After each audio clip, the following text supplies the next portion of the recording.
Hi there guys, and welcome to another Trains from 2017 video.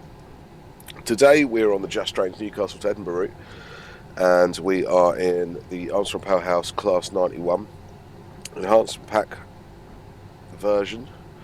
The nice little thing today is we're actually using one of Brad Harding's reskins. This is his VTEC reskin, which is quite good. I do actually have the branded version reskin that came with the original Armstrong Powerhouse pack because I haven't updated it. We've got until 17:45 before we depart, so we can get the train set up and ready to go. As you'll also notice, again, my field of view has changed. Haven't managed to put it back to how I exactly want it, but we'll leave it at that for now. So yeah, I'm not convinced by it either. I'm sure quite a lot of you aren't, but we'll see how it goes for this run.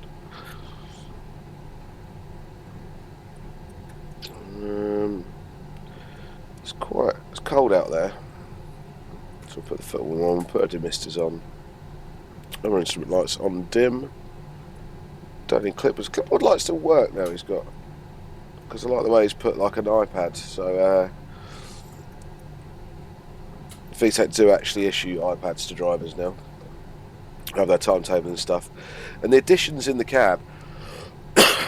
Sorry, from the repaint are quite good. So you notice we've got a little bit of like wear on the paintwork on the cab. We've also got the USB port there. I haven't got an up-to-date manual, so I couldn't tell you the exact use of that. If I was to hazard a guess, I would say that it's either diagnostics or to do with the CCTV system, would be my hunch. Right, we've got headlights, we've got marker lights, we've got yellows all the way along there. Okay, we're looking good.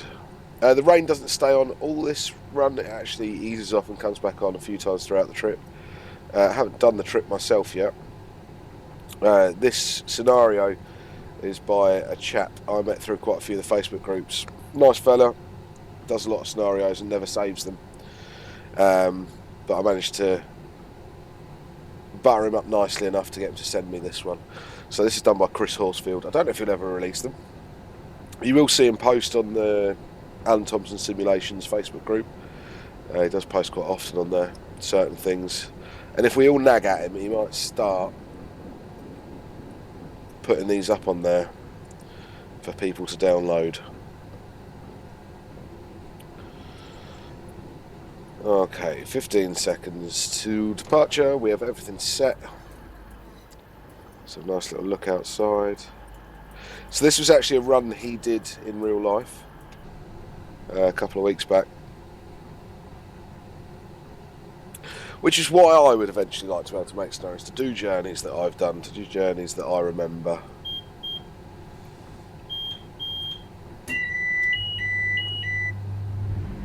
Am I sticking forward? Yeah.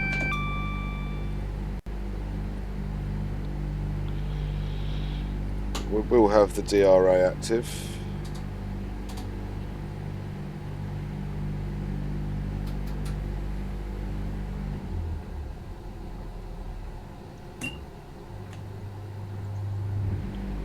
Bit of sloppy driving there.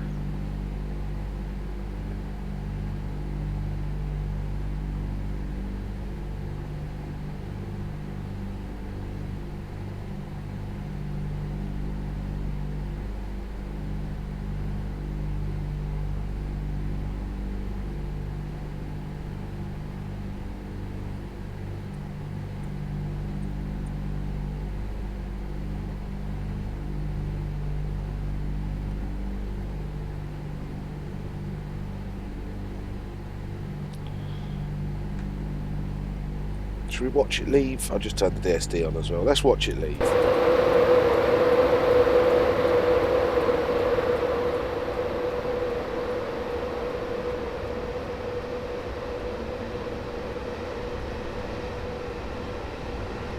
I do like Newcastle Station.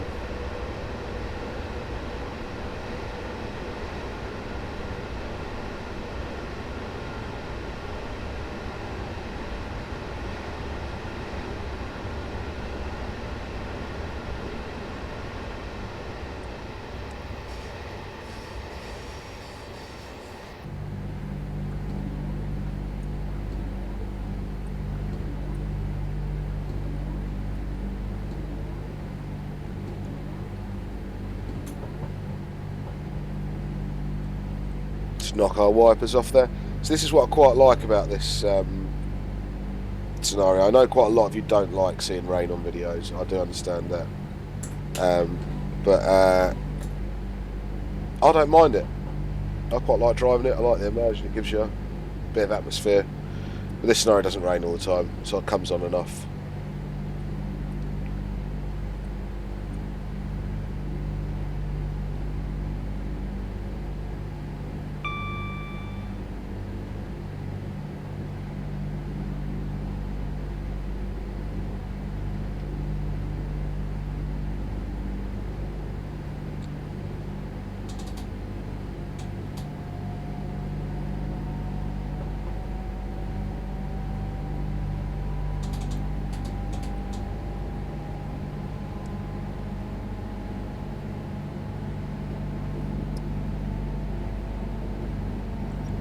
So as you also may notice, I've got the 2D track on this route. I really don't like the 3D track that it comes with. You can change it yourself if you have this route. If you go to your Just Trains folder in your start menu, there's a little thing that says 2D track or 3D track, and you literally just click it, and next time you go into the game you've got whatever track you've picked.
And it is that usual bouncy Just Trains track.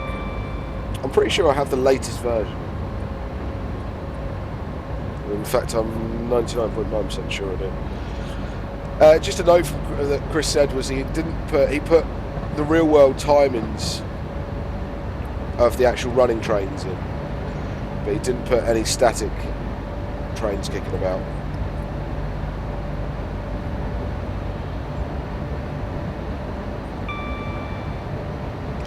And I know he has been going back and trying to add them and having a bit of issues with train sim dumping all over the place, which is it's doing a little bit more frequently now. I don't know what it is.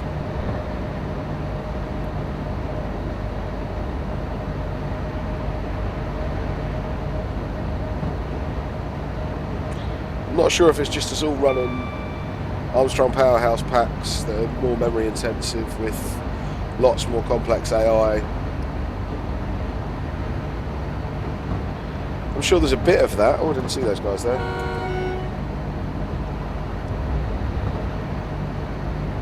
There'll be more, yeah.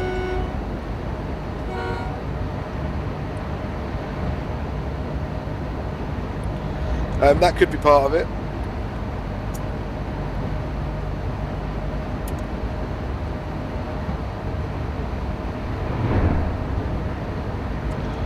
And the HST reskins are the Super Elves ones.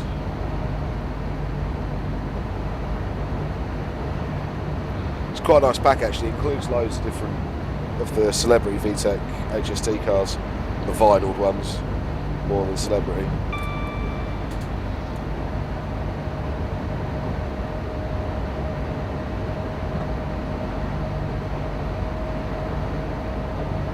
So we'll probably just about go up to 110 for a little bit, and then it'll be slow down to 50 for Morpeth.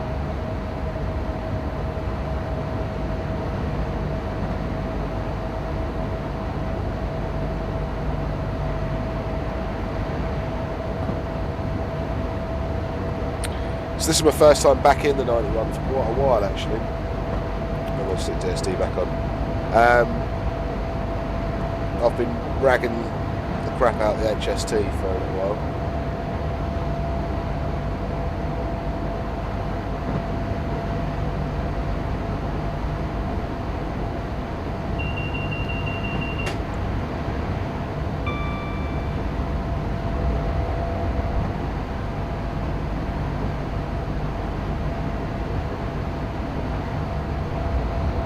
We'll go through a bit of the manual as we get further on. I think the only thing we haven't really covered with the 91 has been fault finding and stuff, general faults. I am going to do a Class 91 series, a bit like I did with the 321, and we'll go through everything as per the book. But I'm waiting until I get the right scenarios for that.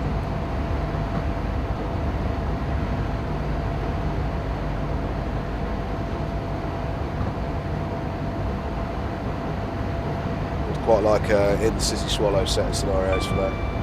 Something early 90s.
Once we're the other side of Morpeth, yeah, we'll go through the general notes on fault indications and procedures.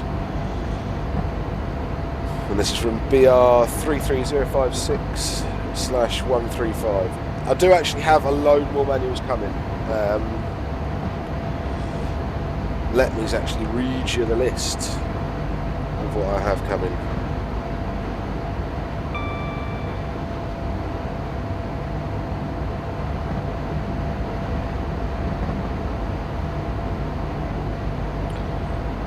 So I have Class 31, 37s, both unrefurbished and refurbished.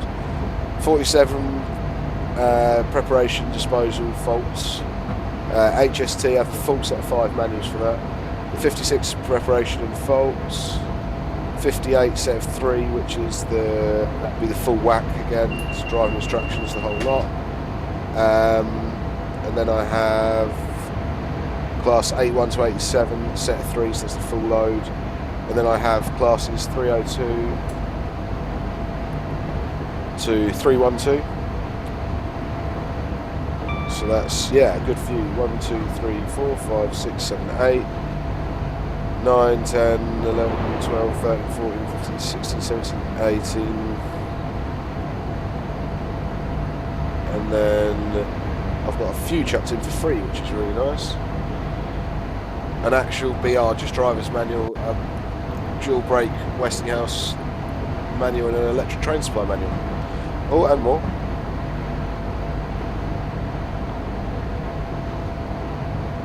I can't even see what this one is. Sorry, I'm reading, so if I am missing anything.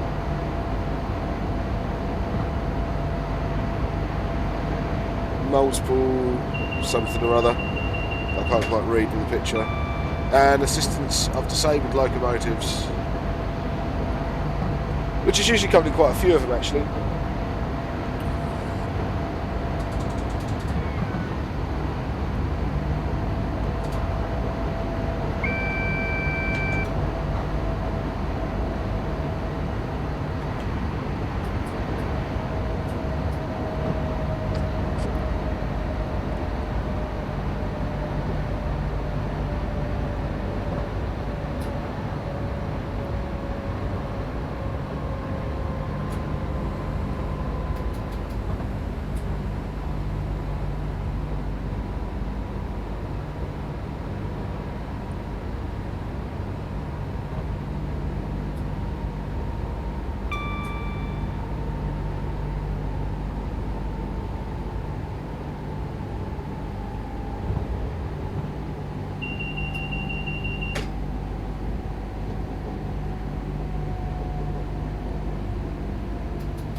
So the Morpeth curve. Several big accidents at Morpeth curve. That's why we have Morpeth speedboards throughout the network complete now.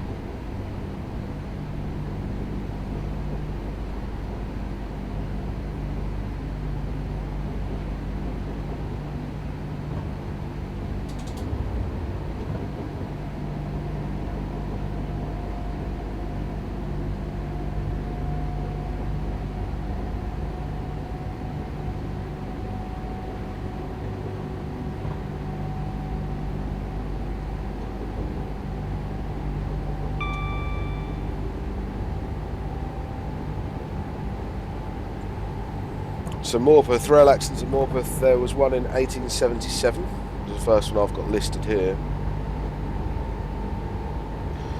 which was the 10:30 PM train from Edinburgh to London King's Cross was derailed on the curve whilst travelling at only 25 miles an hour.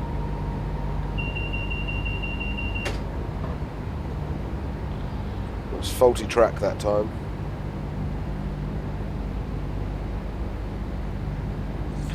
And he said it would obviously be better if a deviation line could be constructed to avoid the use of such a sharp curve on a main line. That was over 130 years ago and it still hasn't been built.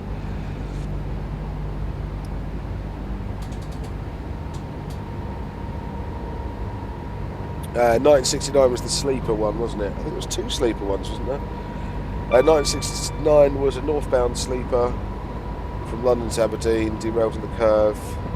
That was a Deltic. I don't know the number, but it gives me the name. It was the Royal Northumberland Fusiliers. 6 people killed, 21 were injured. Train was doing 80.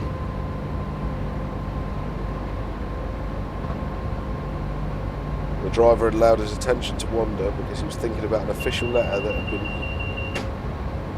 handed when booking on duty, asking for an explanation of lost time on a previous journey.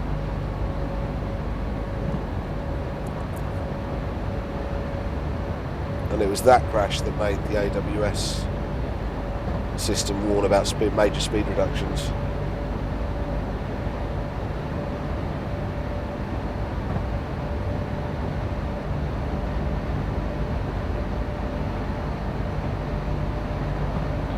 What was quite funny about it though is despite the recommendations for this system stemming from the accident at Morpeth and the common reference to Morpeth warnings, that's the AWS warnings and the boards, yellow triangles, the gradually stepped speed restriction for the Morpeth curve did not meet the guidelines for the system and it wasn't installed. So even though it was that crash that caused them to think of this system, it didn't actually ever get implemented at Morpeth after that crash until 1984. And then that's because there was another derailment in 1984. It was a southbound sleeper this time from Aberdeen on its way to London. Derailed at the same location. No fatalities, but 29 passengers and 6 train crew were injured.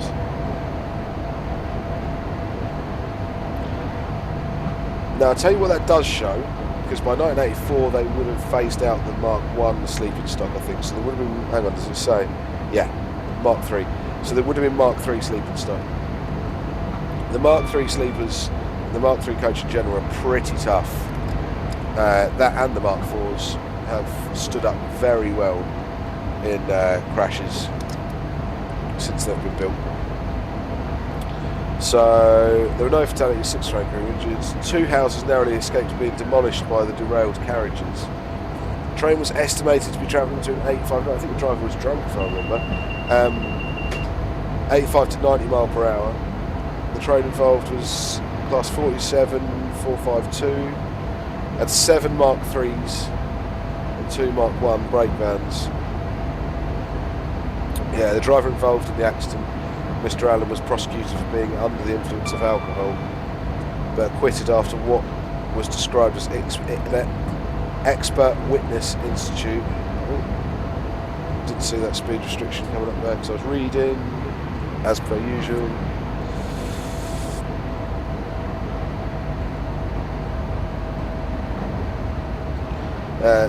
The Expert Witnesses Institute as an ambush defence. Mr. Allen had consumed alcohol both before and after booking on duty, but the defence countered that he suffered from bronchitis and he had in the past experienced severe coughing fits, and this caused him to fall unconscious.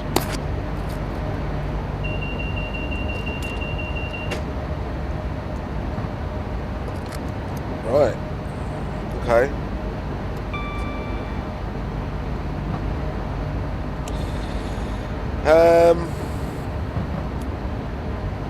And then there was another crash, but this wasn't actually related to the Morpeth curve as such, it was just at Morpeth. That was on the 30th of November 1992. It was 2 freight trains and one fatality. Class 56 locomotive ran into the back of a pipe train. Oh, I can imagine that, bless him. Cab locomotive was crushed and the driver was killed. The accident occurred during engineering work and the result of the locomotive driver and signal at Morpeth failing to come to a clear understanding concerning the required movements. It's pretty nasty. And then the last one that I know of, and it's the last one on here as well actually, this is a Class 86, this one. On 27th of June 1994, an express parcels train crashed at the curve. The locomotive and the majority of carriages overturned without fatalities, but causing injury to the driver. As with the 1969-1984 accidents, the train had been travelling at 80 miles an hour. The Health and Safety Executive estimate trains will overturn above 75 miles an hour, and noted that Morpeth 1994 was a very serious event which could easily have been fatal. I'm pretty sure that was an 86. A res liveried 86.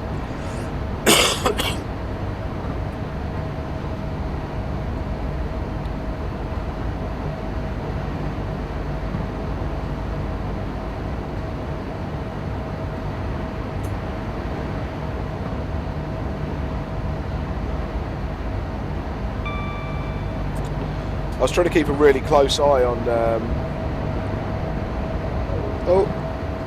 Battle of Britain there. The stock coming past, just to tell Chris that if this scenario works, probably not. Alright, for my benefit, to see if I'm missing any geos in the wrong places, which is a distinct possibility. If there's one thing I hate about train sim more than anything, it is installing repaints.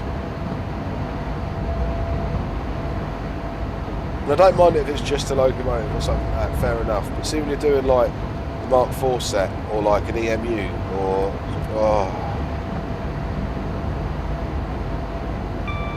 so clunky.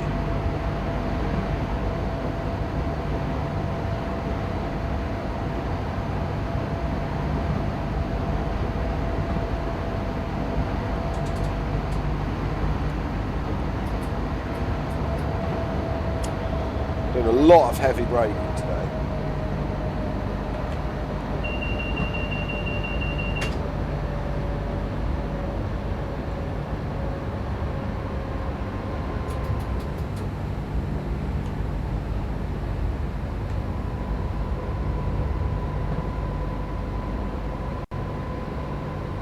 You can imagine being sitting here at the moment and you would be smelling brake blocks. You would be smelling that brake smell that you do get quite badly on Mark IVs. Sort of smells a bit like burning printed circuit boards, or if you've ever snapped a PCB. It's a very similar smell.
I do like Alnmouth. I've never actually stopped there, to be fair.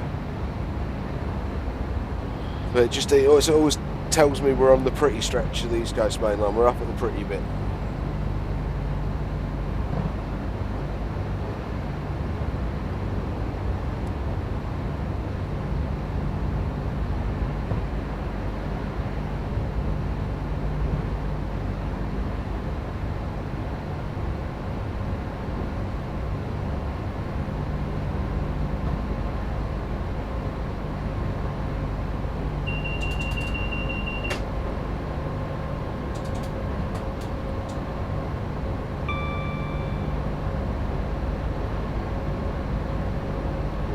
Voyager.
Yay, 125.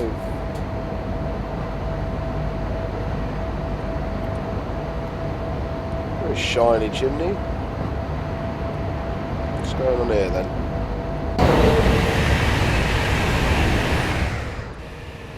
Whoa!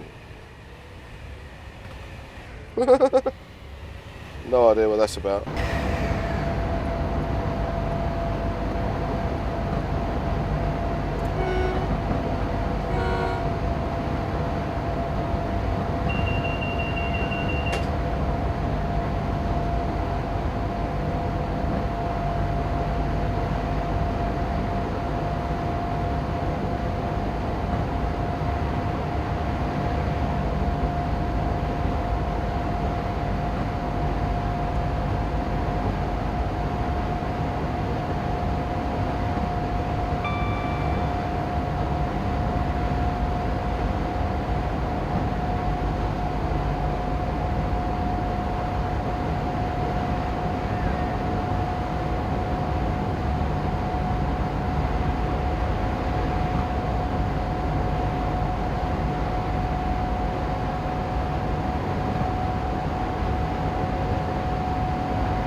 So we get 125 for about not enough to even get to 125. I'm sure if I was quicker on the throttles and stuff there, I would have been able to.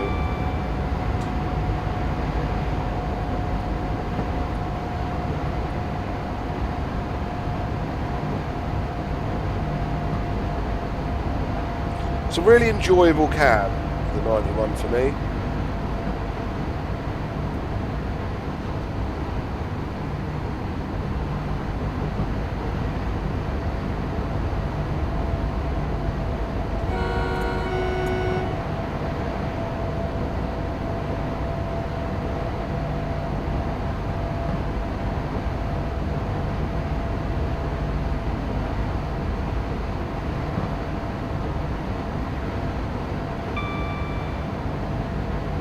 The Armstrong powerhouse pack just brings it to another dimension.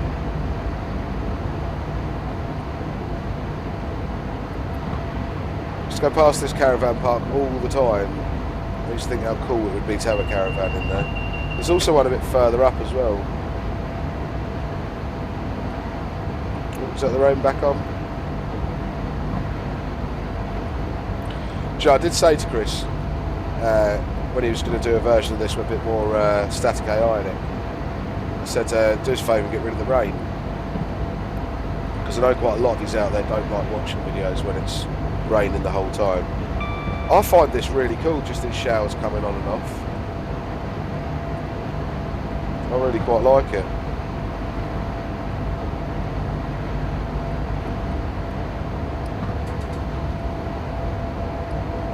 Just realised we could have been doing 125 for a little bit longer by then.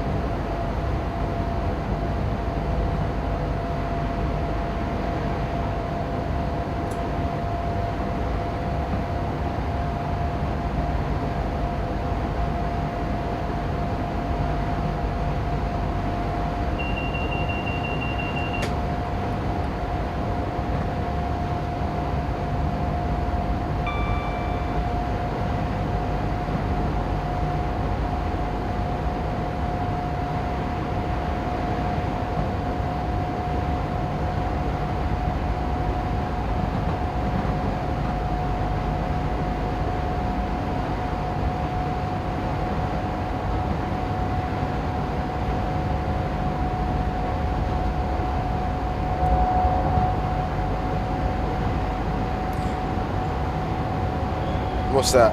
110, 105, 110.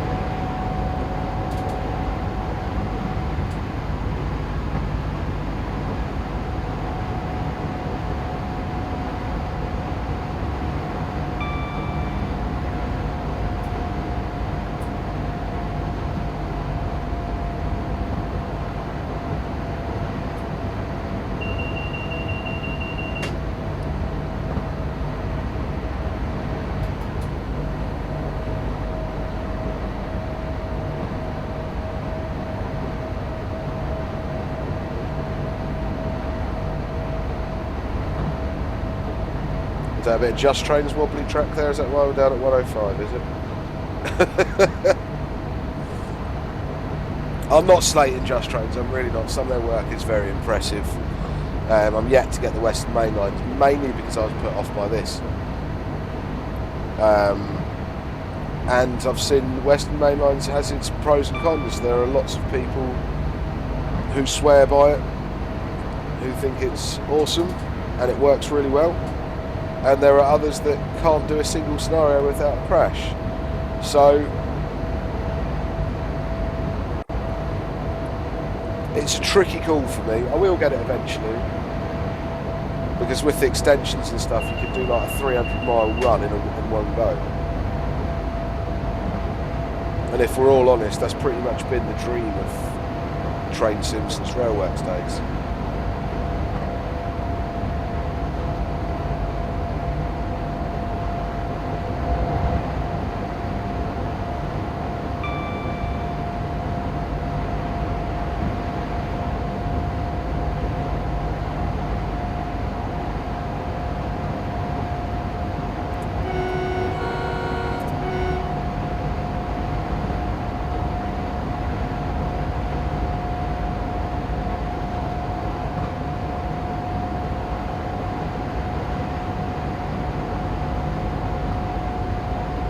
So I've also just noticed that this was a journey that Chris did the other day, but he's got it set in either spring, summer or autumn, I can't quite tell.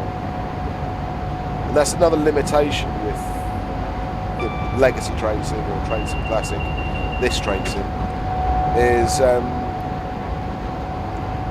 winter mode is snow, regardless. You can't get just bare trees.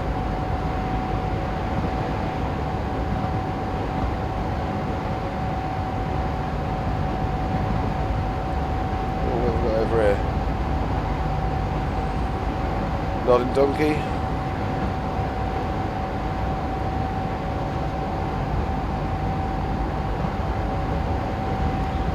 So remember that speeding warning there, I'm not action speeding.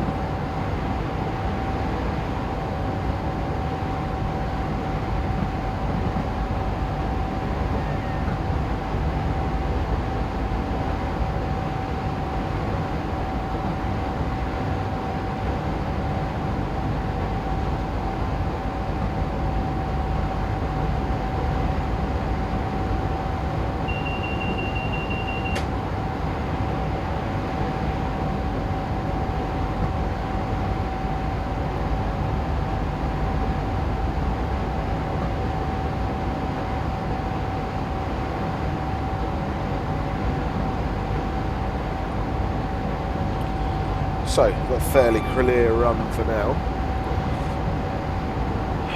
So, general notes on fault indicators and procedures. So, when dealing with defects, all rules of the BR rulebook, appendices to working timetables, instructions for working of electric trains and other applicable rules and regulations must be observed at all times. So basically it means these rules don't overpower any other rules.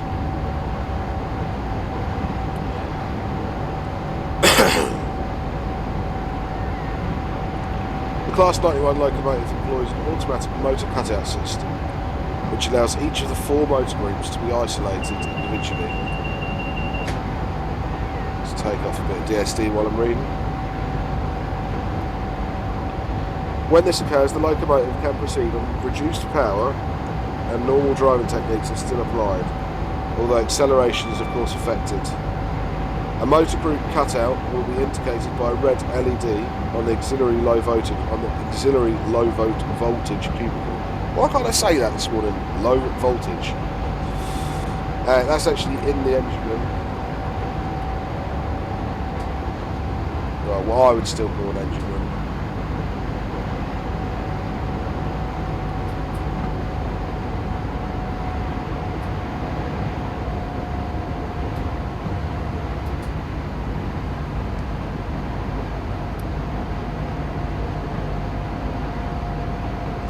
In braking, the traction motors are controlled in bogie pairs, i.e. number 1 and number 2 motors together, number 3 and number 4 motors together.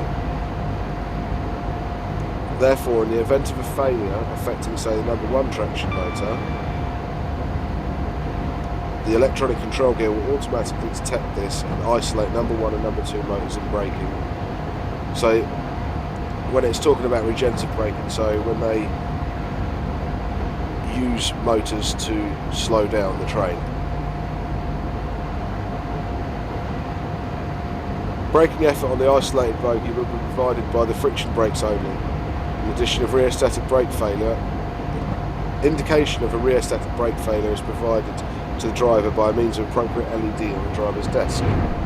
So I'm guessing that would just be the general fault light. Oh no, rheostat brake, there is actually one specifically for it. That's cool.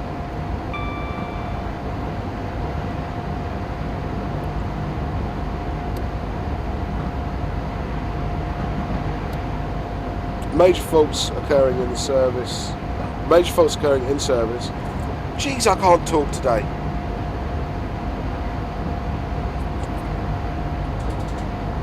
I think because it is still quite early in the morning.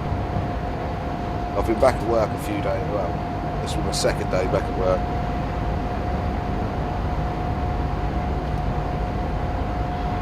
So, major faults occurring in service which require immediate attention on the part of the driver will illuminate the red general fault LED on the driving desk, which may or may not be accompanied by a total loss of traction power. It's handy to know. The general procedure to be followed when the red general fault light LED appears is, with tractive effort controller off and master switch still at 4, attempt to reset by means of pan up reset button. Up here, there.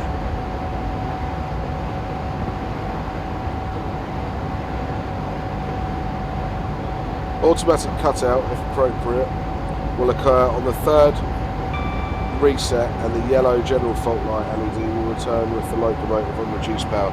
So this traction motor problem, every time you press that, by the time you press that 3 times, the motor cutout will have, the automatic traction motor cutout will have kicked in. And then you can carry on as normal.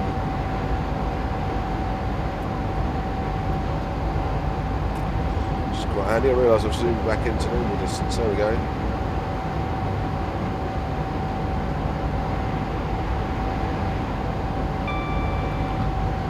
There is something to be said for powering up the East Coast main line at 125 mile an hour.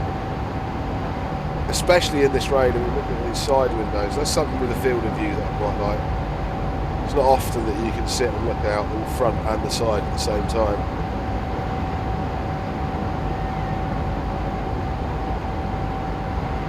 And the greyer and gloomier it gets going into Scotland, the better. Because that is basically what it looks like. Dreek. Sideways Scottish rain.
Bouncy old bit of track here, isn't it?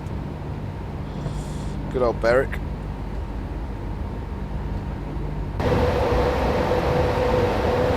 Oh, you can see the train bouncing.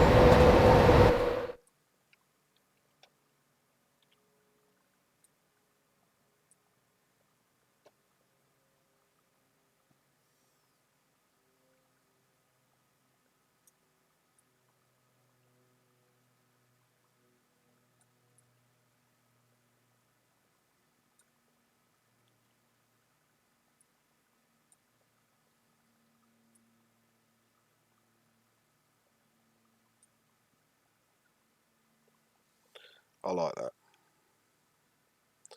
Yeah, sorry I'm doing this while it's the middle of the video. I do.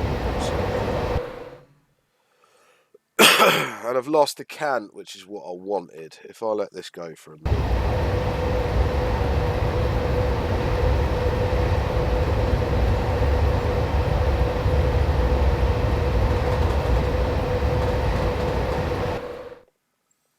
There we go. Let's not get the camera. Let's get the entrance to the bridge. Oh, I quite like that. Look at me getting a arty-farty.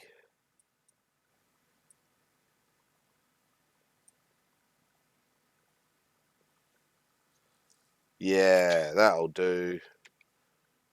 I'd prefer it that side, to be fair, but then I don't get enough of the train in to show off the livery. I know everybody would know it'd be Virgin from there, but I need it to be right.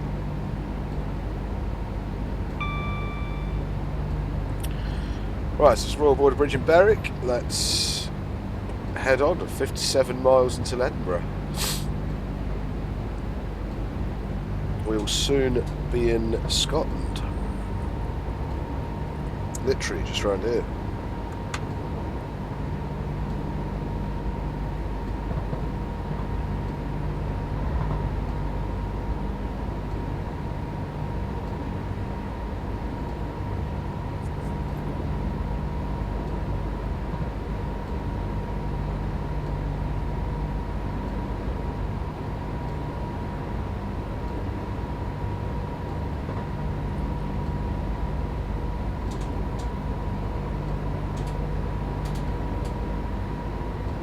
Got a 90, since there's a 90 limit coming up at the other end of Berwick. So we just did the yellow. If a yellow general fault light LED will return, that's after you've pressed the pan up reset button 3 times for the cutouts to kick in. If you have a red general fault LED and no power available, this means it is a failed locomotive.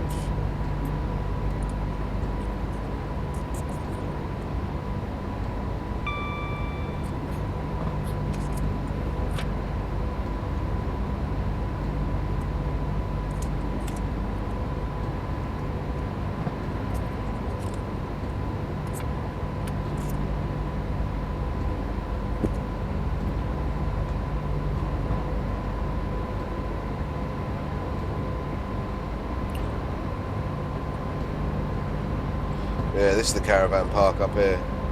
So we start getting into the deep cuttings around here. Yeah, this is it.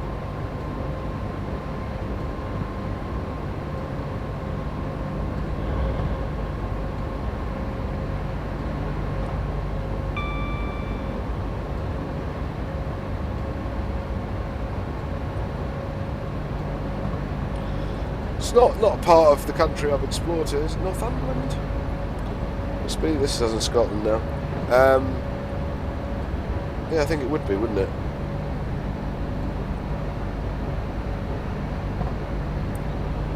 Do you know, Chris has done really well with the weather and the lighting and stuff on this, so I'm quite impressed.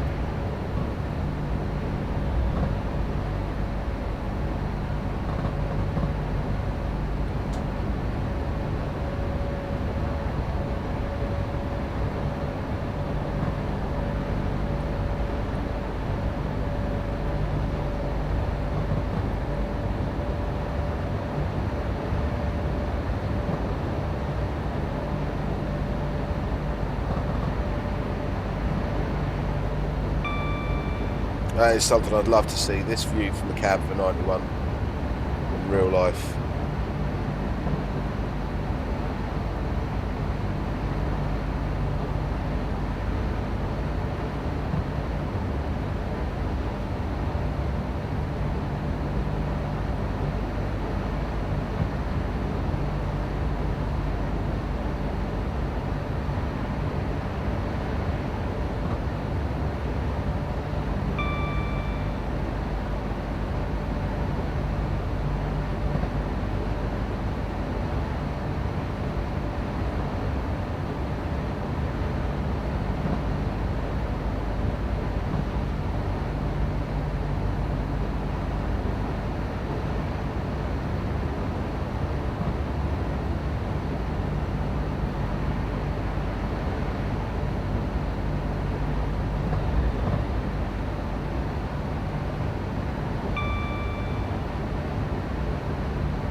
So, pantograph defects.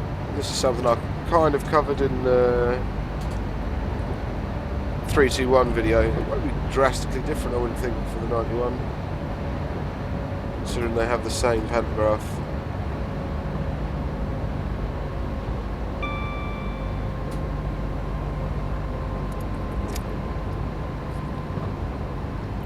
So, the automatic dropping device, the ADD, ensures that in the event of the pantograph carbons becoming displaced, or the pantograph head becoming damaged, or the frame becoming detached from the frame, the pantograph is automatically lowered, thus minimising the damage to the overhead line equipment and the traction unit and rolling stock. It will also operate if the pantograph loses contact with the contact wire, e.g. the locomotive is inadvertently driven into an unwired line. So that was the same as the 321, so it's got an overheight protection system. If the ADD operates, a sealed isolating cock is situated below the pantograph. Equipment frame will, when closed, override the device to allow the pantograph to be raised. So it is kind of different. I don't think this is the same anymore because we've got an ADD button. Have we got an ADD button in the 91? I don't know actually.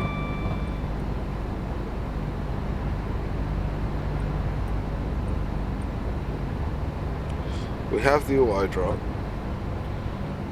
Because I know on the 90 you just have to press the button and then reset the pantograph. You don't actually have to isolate it.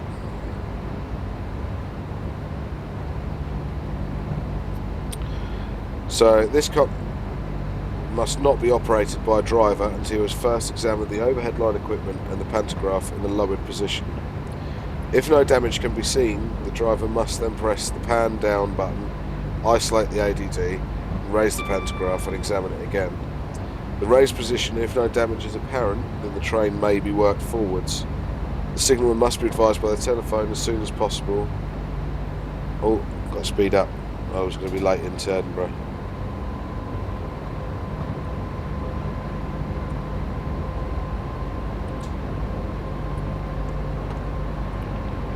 Yeah, the signalman must be advised by telephone as soon as possible in order that arrangements be made for the pantograph to be inspected by a maintenance representative at the first convenient location. On all occasions when the ADD operates, the driver must also advise precisely as possible the location where the pantograph dropped. This will enable the overhead line maintenance staff to quickly isolate and locate the repair of the defective overhead line equipment.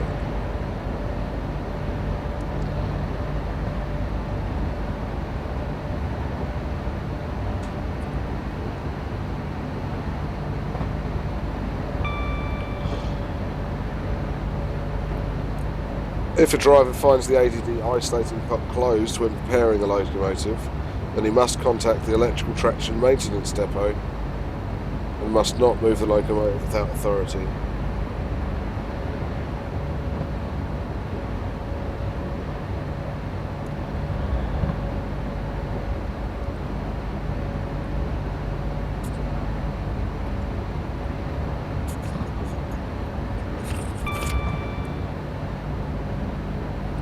The next thing just goes on about MCBs, so miniature circuit breakers, and these are the same things that are in your house. They're no different in the way they operate.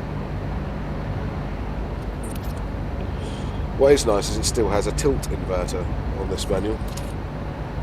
I think that was removed when they did the Opals in the late 90s, early noughties.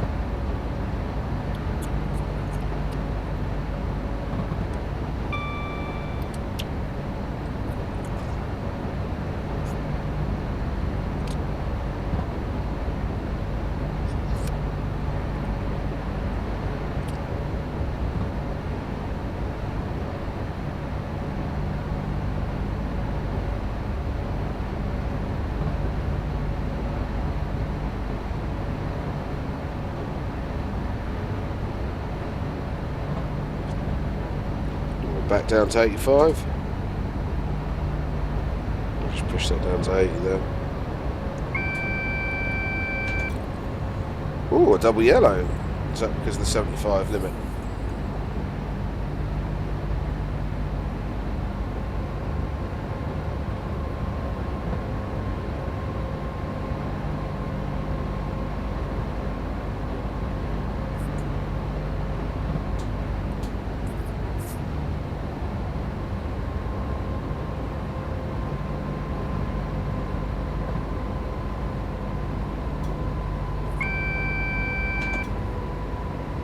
Yeah, it looks like we're following something in.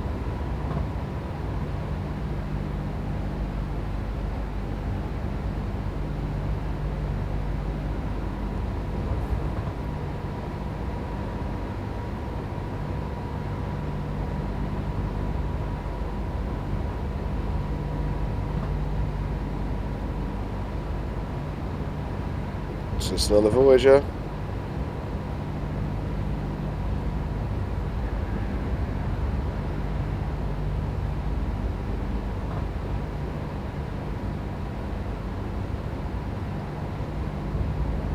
Oh, 75, didn't see that coming up.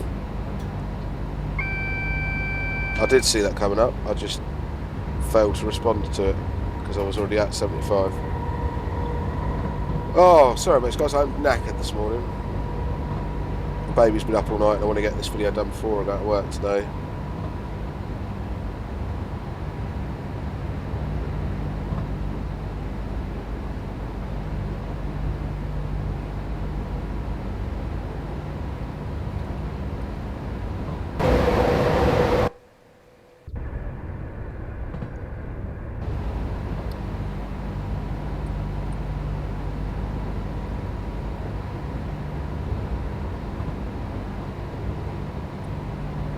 I think the slightly moved back field of view does give a slightly greater impression of speed.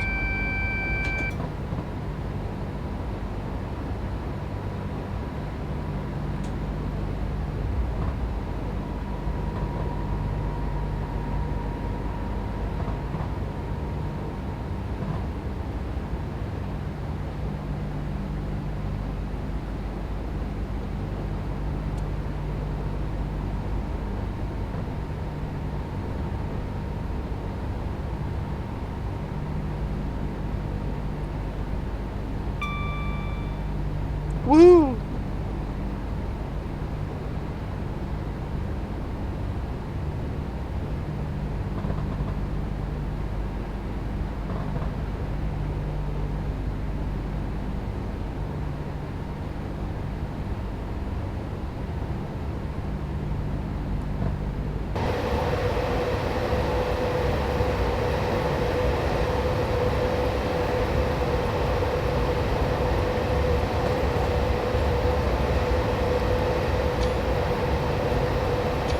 Ah.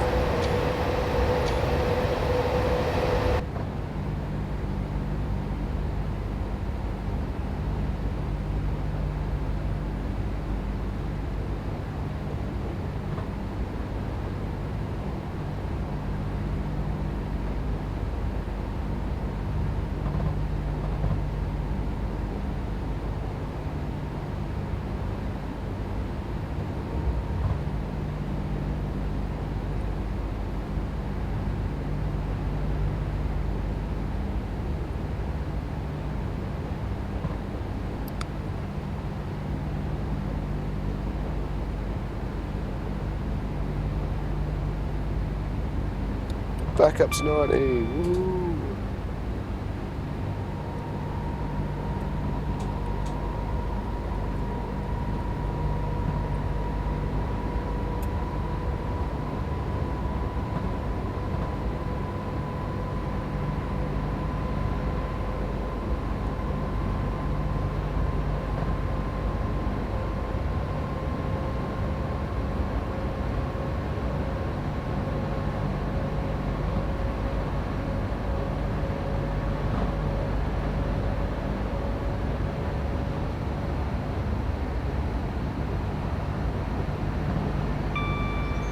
I'm struggling to keep my eyes open this morning.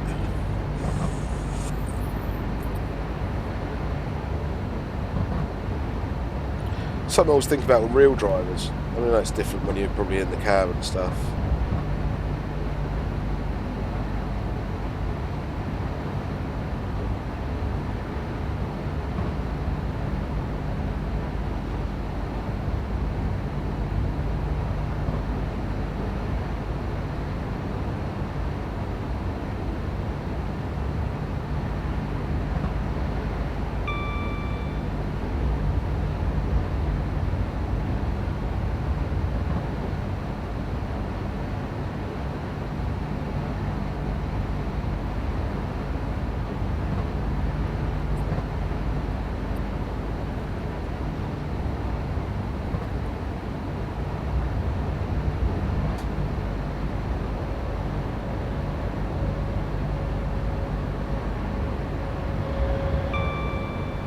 Hey, 125 on the cards.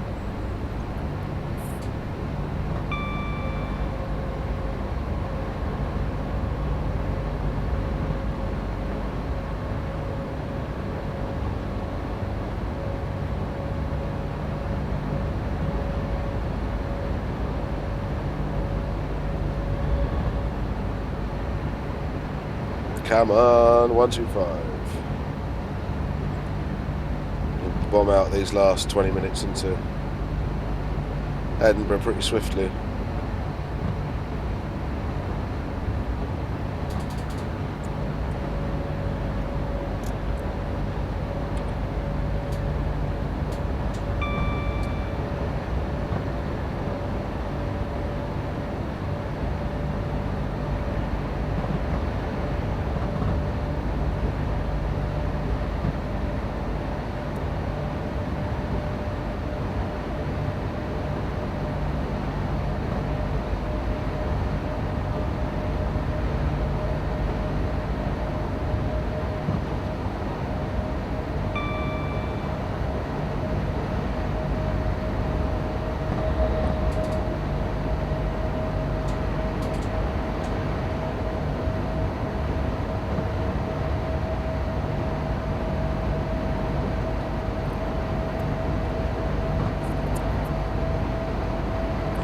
definitely was a little micro sleep there.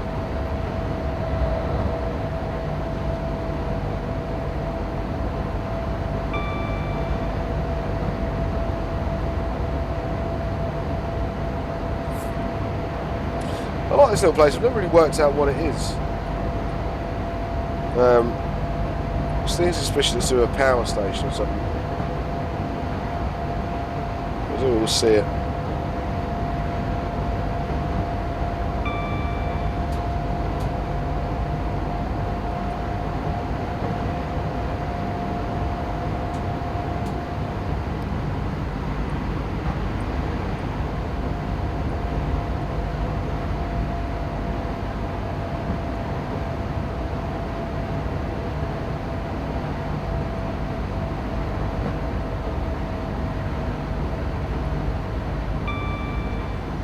Spot on.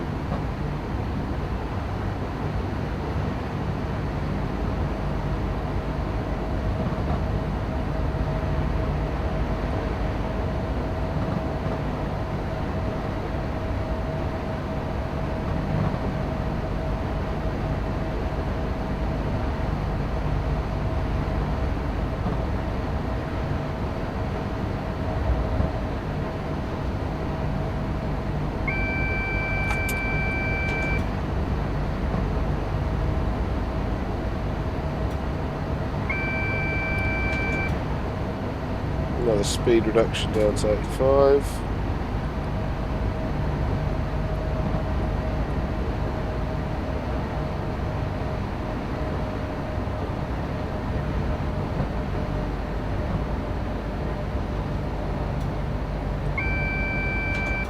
What's quite funny is actually the last video I had a little doze like that on is actually my most popular video. My most popular video is nothing to do with Armstrong powerhouse packs or manuals or anything like that. It is a run up the West Coast main line with a 390.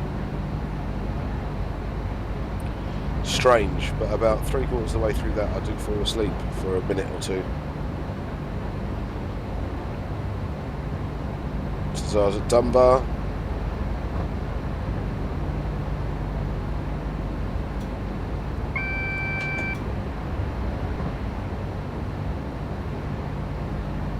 Why does that give me a caution? A green aspect.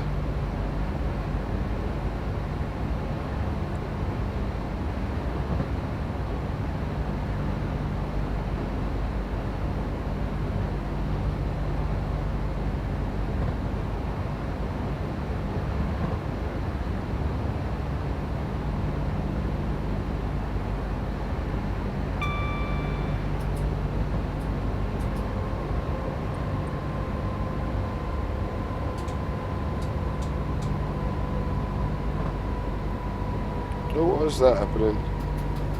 It's not what I meant to do.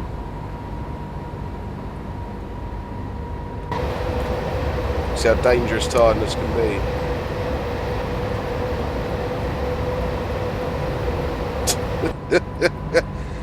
How was your video this morning? Yeah, fine, I fell asleep. It's the problem with having young children.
hardcore. These last miles are dragging.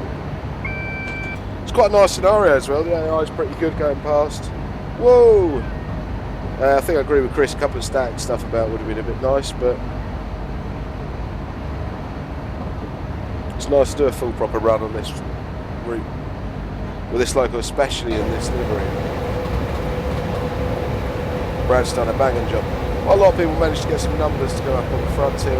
Mine doesn't seem to want to do that. I don't know why that is. If you know why, let me know.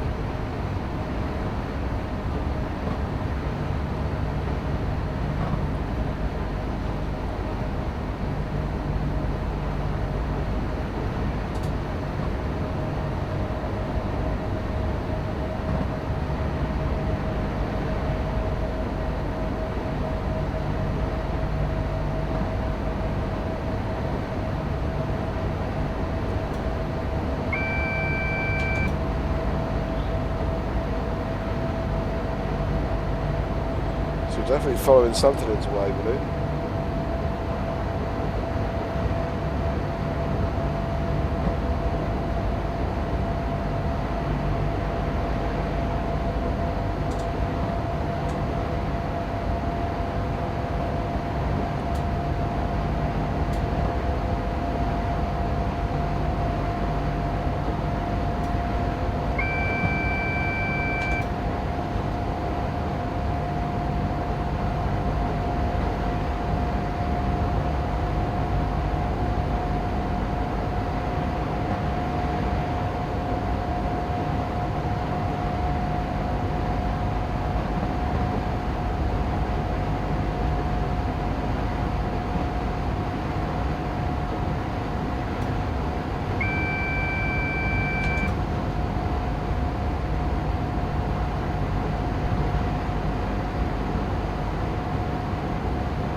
Definitely a single yellow.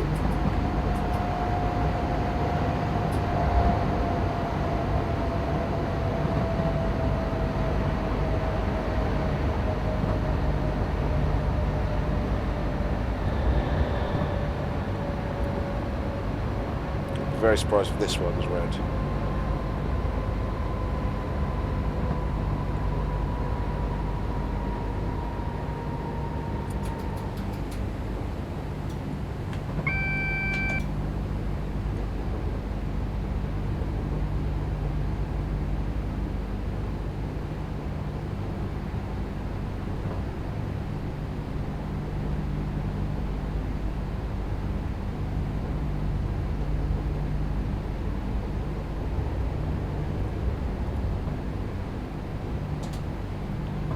Let's get into, yeah, let's go for 70.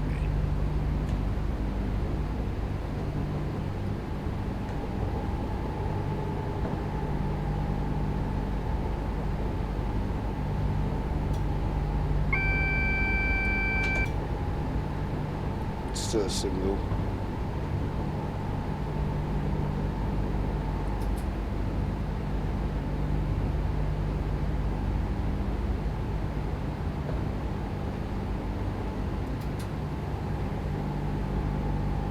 Let's go for 60.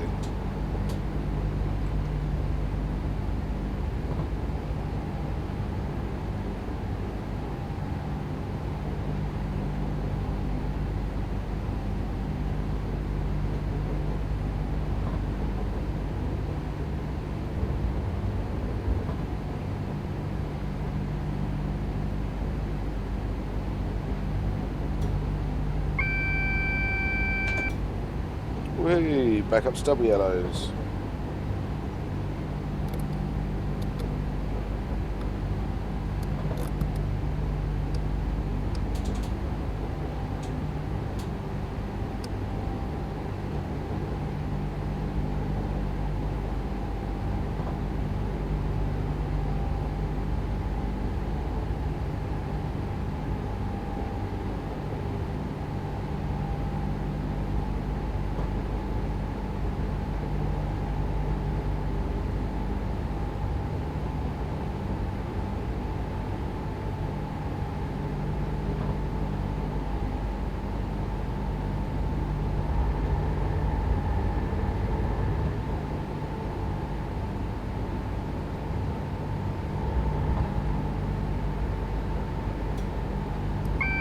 Still kicking doubles, brilliant.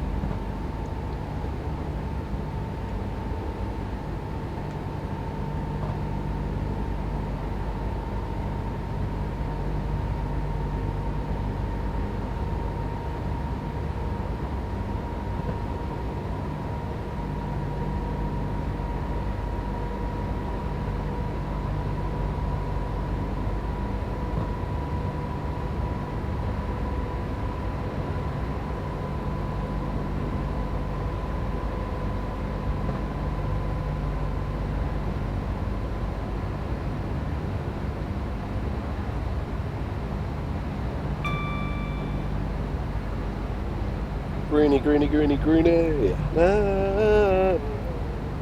Bonus. Let's catch up with it again and start running in yellows. I do quite like a bit of chasing yellows.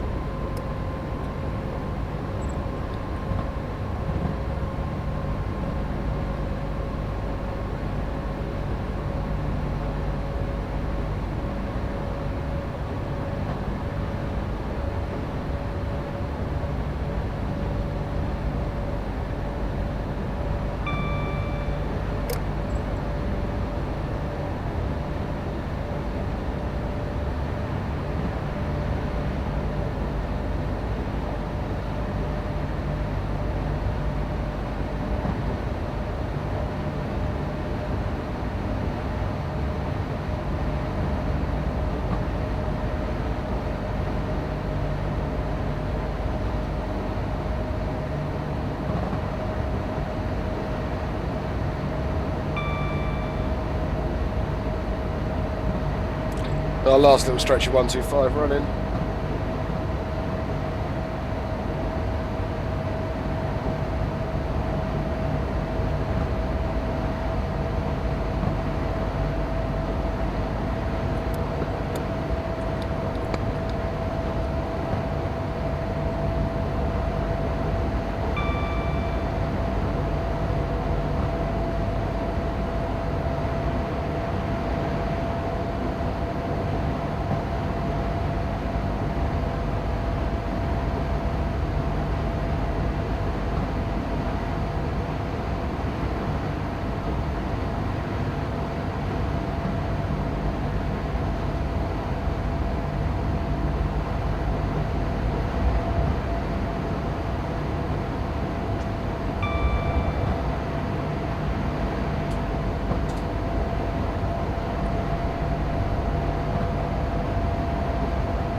There's a 380 that just passed us.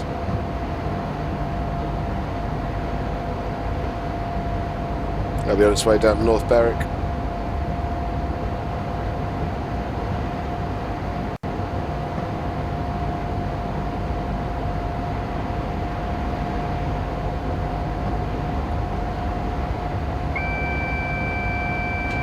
And that's going to slow us down.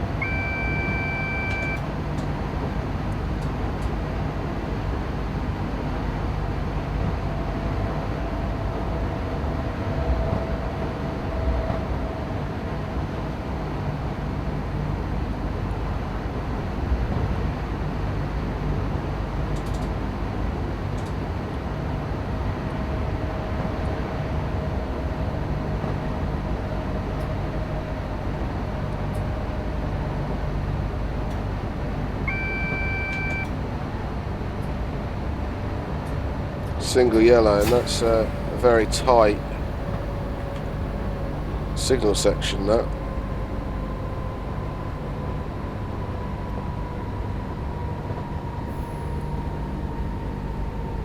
Very tight signal section.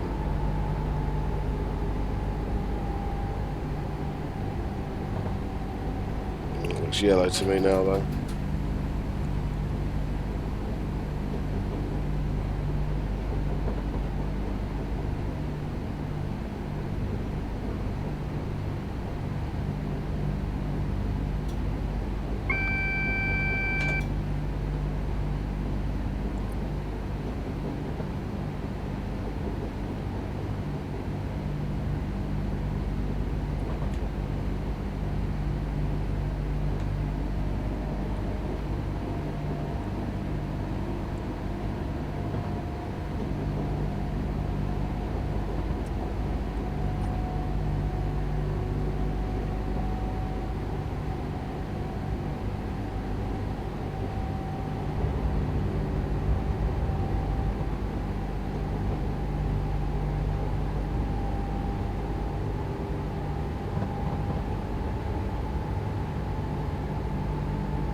just timing wise, just ended pretty much perfectly with it getting just about too dark for a video.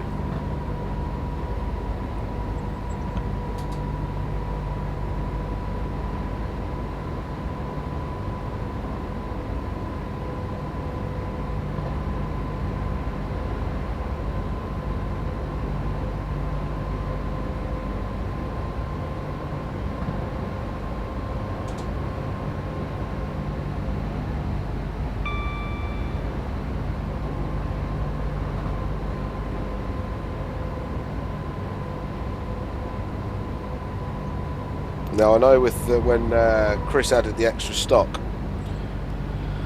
onto the scenario, he was having problems just at Craig and Tilly Depot. So I'm hoping we get past there. Double yellow again.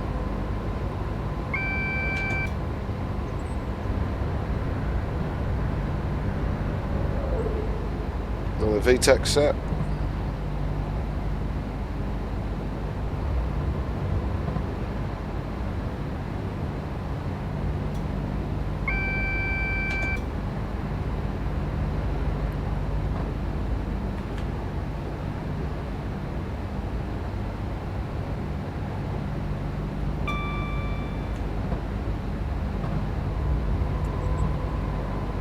The electrification train that's been sitting there for a million years. No, we're going past Craigington, you're absolutely fine.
Woohoo!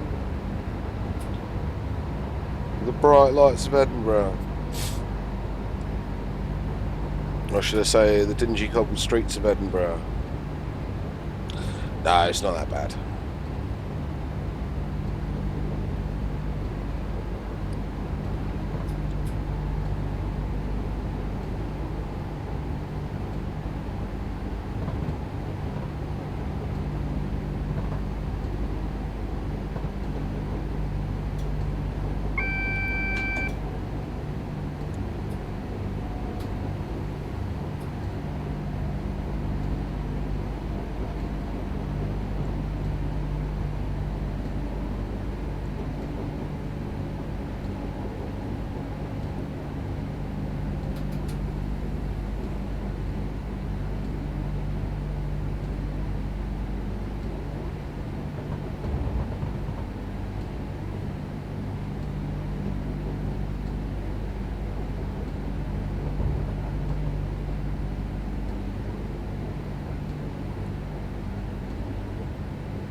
Whee! Bit of a landslide.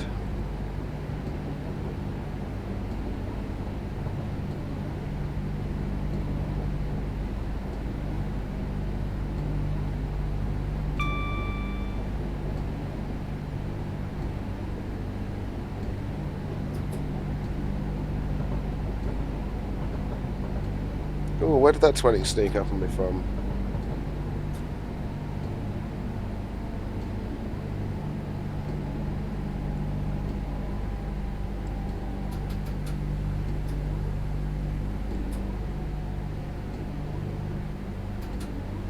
Generally aim for 20 mile an hour anyway when I enter a platform.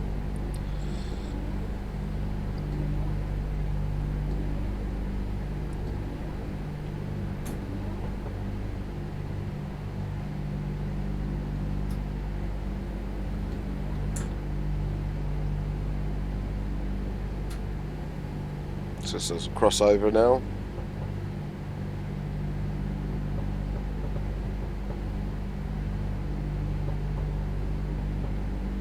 Oh, I like doing this.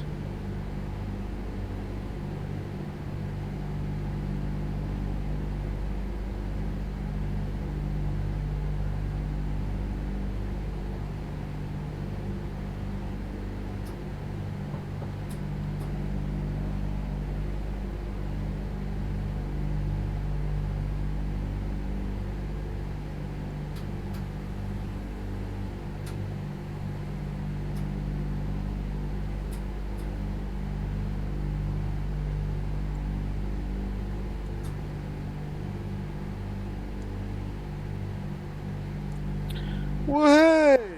Now I need to make sure my DVT is across the point. So I may need to pull ahead a little bit past that. Let's see if I can get the door release here. Yeah, I can get a door release there. Perfect. Not quite off those points though.